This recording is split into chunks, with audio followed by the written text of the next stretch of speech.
Hello, everyone. Dustin Zarni here, Democratic Elections Commissioner for Onondaga County. Happy holidays. It's the day after Christmas, not Thanksgiving. Last week, I was unable to bring you a commissioner in the car because I was really, really sick.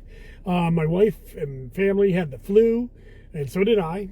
And it made for an interesting holiday, but we survived, and I'm on the mend. And I'm kind of glad I didn't, because that I didn't bring you a commissioner in a car made you miss me. But mostly it's because I really wanted to do one this week if the governor signed the election alignment even year bill, which she did on Friday.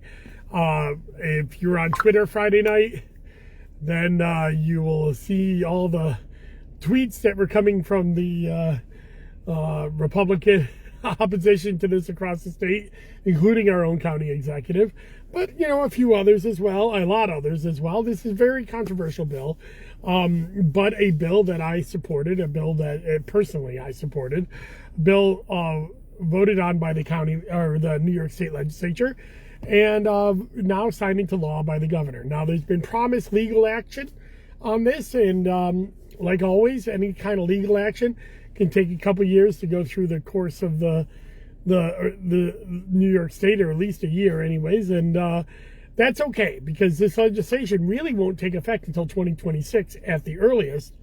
I guess maybe 2025 would be the first year that effects will happen, but you won't notice it on the ballot until 2026.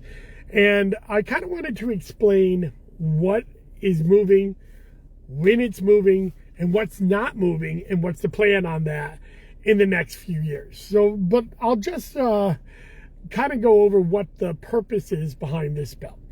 This bill is to align elections with years that voters tend to go to the polls.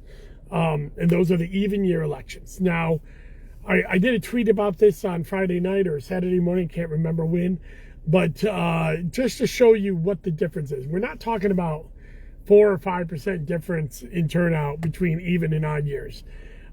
Presidential elections in Onondaga County average between 73 and 77%. Midterm elections average between 49 and 60%. And odd year elections, that's the ones that are not even years, that are not federal, that don't have federal elections involved in them, they average between 27 and 31%. So it is a drastic difference in the number of voters that come out and vote in even years as opposed to odd years. So what does that mean? Why did the authors of this bill do this? They did this because they felt like it would be better to have more people voting on local elections than less. And eventually, it could save some money. It won't save any money for the rest of this decade at least. But eventually, it could save some money if all elections are moved to even years and you have more off-year non-election years, which, by the way, happens in other states. There are a lot of states that don't have elections, Hawaii, a few others, that don't have elections in every year and don't have elections in odd years, that they only have them in even years. That doesn't mean that there aren't Board of Elections happening, because the work of Board of Elections still happen, but the mass amount of dollars that are spent by boards of elections are actually the election events themselves. So if there are no primaries and no elections in the odd years, it could save some money. But because of the way this bill is structured, because of the additional bills that need to be passed, that probably won't happen until at least 2030, 2032. But let me explain.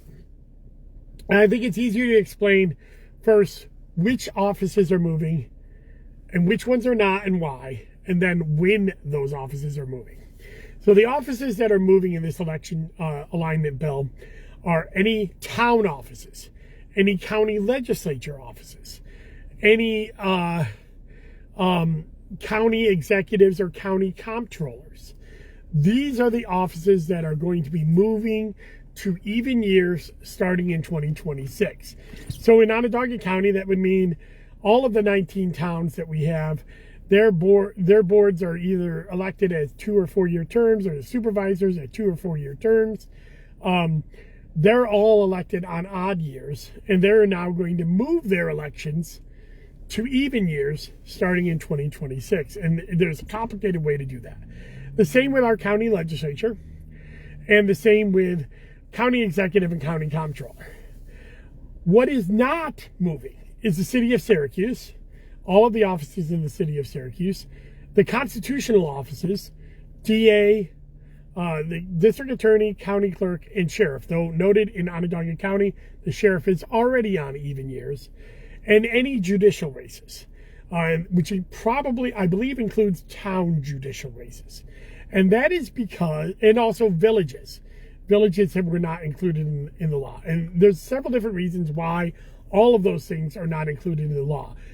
The cities and constitutional county offices, DA, county clerk, and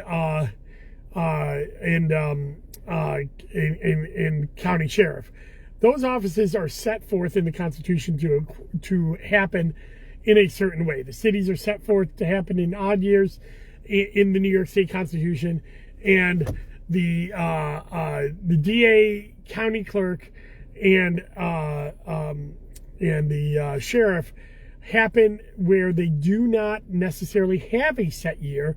It's whenever that year is open, they run for a full term. So if something happens, like we saw in Onondaga County, the county clerk's race used to be on the presidential election going back many, many years. And then in 2017, the county clerk retired to take the county juror job. And then that office was put up for a vote on that year, and then moved to odd years ever since. So that is why those offices, and that's why the judicial offices are not them. And to fix those offices, they need to do a constitutional amendment. Constitutional amendment in New York State requires 2 votes of the New York State Legislature, and then a vote of the public, and that can take from anywhere from 4 to 5 years to get done. So that is going to be the next round. And in fact, the bill authors and the governor, when she signed the legislation, said that these these offices are going to get a constitutional vote this year, then a constitutional vote in the next 2 years in the next legislature, and then a vote by the public probably in 2026, and then it will start to move those offices after the 2030 elections, because it takes a few years for these things to align. That's the same thing, by the way, by the stuff that is moving this year. It's going to take a few years for this stuff to align, because you can't cut short a public term of office of an elected voter or elected official. By law, you can only cut short their future terms. And the way that this is going to work is that if somebody's serving a term of office right now, they get to fill that full term, and then their next term is cut 1 year short to get them on the even year. So when they run for office, they'll be running for a single year or a 3-year cycle. So buckle in. This is how it works. If you're a town office, county legislator, county executive, county comptroller throughout New York State, and you're trying to determine when you might move over to the next year, or if you're following them and you're trying to find out when they're going to move over to even years, here's how it works. If you were elected to a 4-year term in 2021, then in 2025, when that 4-year term is up, you'll be running for re-election for a 3-year term, or somebody running for your position will be running for a 3-year term instead of a 4-year term, and thus aligning your elections with 2028 elections, the presidential cycle. If you were elected to a 4-year term this last year in 2023, then you will run again in 2027 for a 3-year term, and then thus aligning your election with the 2030 elections and with the gubernatorial cycle. If you were elected in 2023 on a 2-year term, then in 2025 you will run on a 1-year term, and then thus run on even years starting in 2026 and going to 2028, and so on and so forth, running on both presidential and gubernatorial elections. So that is how it works. So all of these offices that were just elected last year, they get to serve out their full term. Then they are serving out, then they get a term that is 1 year shy of whatever term that they've served out, and then they get their full terms again once they're aligned to the even year.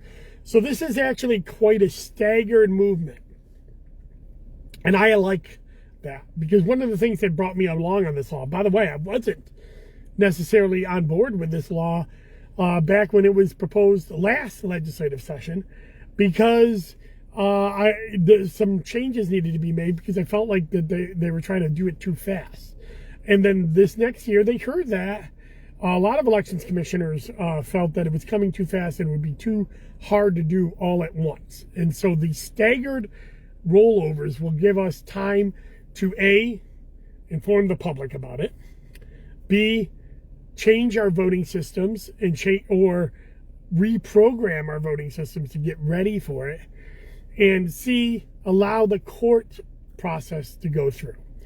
Now, the New York State Association of Counties, along with our own county executive and many others throughout the state, have threatened legal action, and they have plenty of time to do so.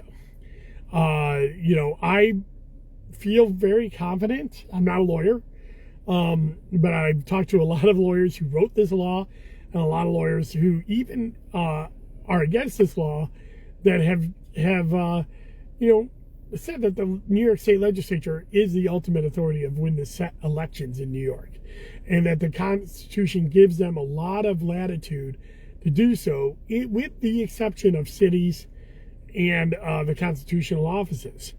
And thus, that's why those need a constitutional amendment and these other ones don't. And I know that there's going to be a lot of detractors out there with a lot of false arguments about why this is being done. And I did a couple longer Twitter threads over the last week about this while I was not feeling well, sitting around on my phone, just deciding that I had to speak out against some of the false equivalencies that are put out there. But I'm going to just talk a little bit about some of those right now, because I think some people would rightfully ask, why didn't those cities get moved? And at the same time, and even if you could move them at the same time, I think it's a bad idea. They did move them. They are going to move them with a constitutional amendment, for one. So, and that takes time to get through. And the good thing about staggering out these rollouts is that you're not necessarily telling the boards of elections, oh, by the way, you got to go from a smaller office to a whole 30 more offices each year, right at the beginning of the process. No, this is piecing it out. We're kind of putting a few on here, 26, 28, 30. These are all going to take time. And then I assume when the cities and the constitutional offices get moved, and the judicial offices get moved, those will take another, staggered sets. Maybe not 4 years, maybe it'll only be 2 years, but it'll give us time to move these elections and also inform the public, but also have the ability to do these longer ballots with our newer machines. It will give us time to buy newer machines if we have to. Most of the boards of elections between now and 2030 are going to be replacing machines. We'll have to know what our capabilities are. And yes, the machines that we have in Onondaga County, the new machines that got this, they can do what's called a 22-inch ballot. We do a 17-inch ballot now. We can do a 22-inch ballot and blow those and be able to try to fit most of this on a one-page ballot. Some counties with lots of offices will have to go to a 2-page ballot, and that is what they do in New York City. But that doesn't necessarily mean that that's what we'll have to do, because another piece of the puzzle that can be done is that the legislature can allow us to do things like put the props on the front of the ballot. A lot of other things that we can do to make this a lot easier. have better ballot designs and that kind of stuff in New York State that will make this easier for us as election administrators to do so. So I'm hopeful. I'm very hopeful that we'll be able to have some very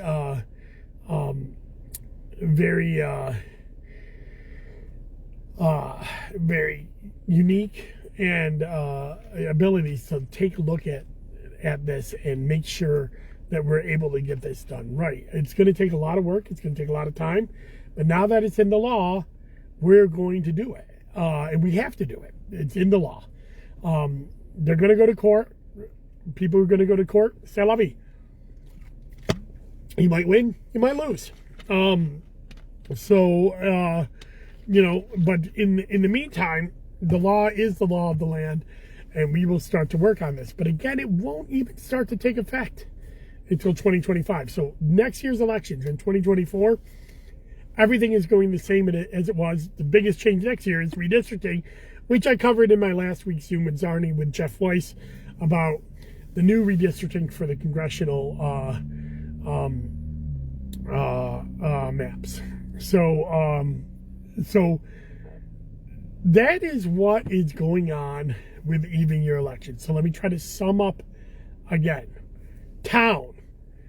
All town offices except for town justices, all county or the countywide offices of county exec and county comptroller, and the county legislature will start to move to even year elections in 2026.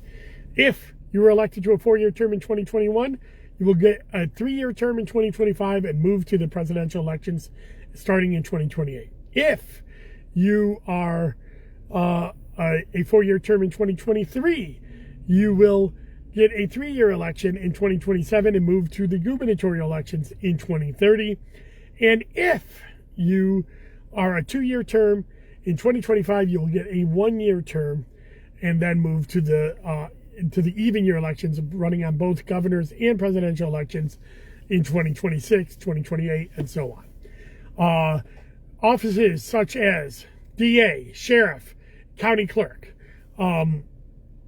the city of Syracuse offices, judicial offices, and villages, and school districts, all of that stuff, suburban school districts, they're not affected by this yet.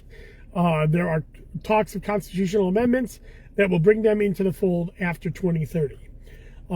So that is what we have going forward. We will have to see how this plays out in the courts and how it plays out in our election administrative world as well over the next couple of years. So it's going to be